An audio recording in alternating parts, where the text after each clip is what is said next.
Chers collègues, c'est avec un plaisir non fin que je prends la parole sur cette délibération.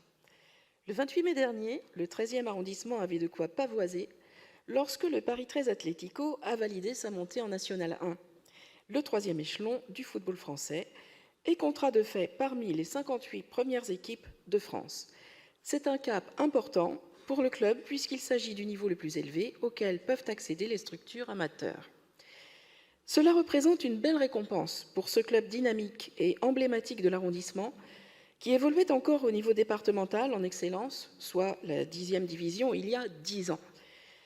Le Paris 13 Atlético, anciennement bien connu sous le nom de FC Gobelins, est le plus gros club de France en termes de licenciés. Il en compte près de 1600. La fulgurante ascension de l'équipe Fagnon n'altère pas la vocation sociale qui a toujours animé ce club et en fait une référence pour les familles du quartier, du 13e arrondissement et de tout Paris. Ce constat et cette action, nous les partageons tous et nous pouvons nous en féliciter. Pour autant, il convient, pour le bien du Paris 13 Atlético, de regarder vers l'avenir et l'éventualité d'une professionnalisation du club s'il venait à monter en Ligue 2. L'avenir immédiat, c'est la question du stade, de plus en plus exigeante lorsqu'un club gravit les échelons du football français. Le Paris FC l'a longuement vécu à Charletti, au fur et à mesure qu'il s'est installé en Ligue 2, dans le 13e déjà. Ne boudons pas notre plaisir à le souligner. Si pour le Paris 13 Atlético, le stade Boutroux sera vite mis aux normes de la 3e division, le club commencera la saison et jouera ses matchs les plus importants à Charletti. Si nous pouvons nous féliciter du dynamisme du football parisien et francilien, Versailles doit venir jouer ses matchs de National 1 à Jean-Bouin, cela n'est pas sans poser quelques problèmes.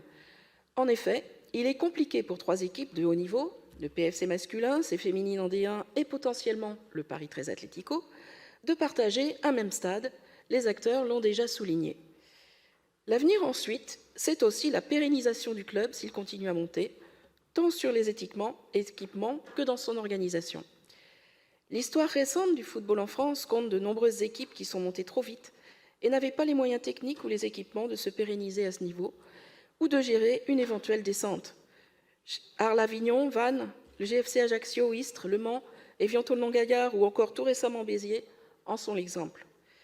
Tous ces clubs n'avaient pas les reins assez solides pour gérer ces aléas du football et cela a rejailli sur tout leur écosystème, dont mécaniquement les équipes de jeunes, et c'est bien dommage. Le président du Paris 13 Atlético l'a dit, je cite, « On a obtenu de magnifiques résultats sportifs ces dernières années grâce à notre travail et pas à l'argent. On a besoin d'être aidé pour poursuivre notre histoire. » Aider le club à anticiper les aléas de sa future progression, c'est aussi permettre à tous les jeunes gobelins de continuer à rêver. Rêver grâce à l'épopée de leur équipe première, mais aussi rêver avec leur maillot sur le dos dans cet environnement sain et apprécié de toutes ces équipes pour longtemps, pour le bonheur de nos jeunes et de tout le 13e arrondissement. Je vous remercie.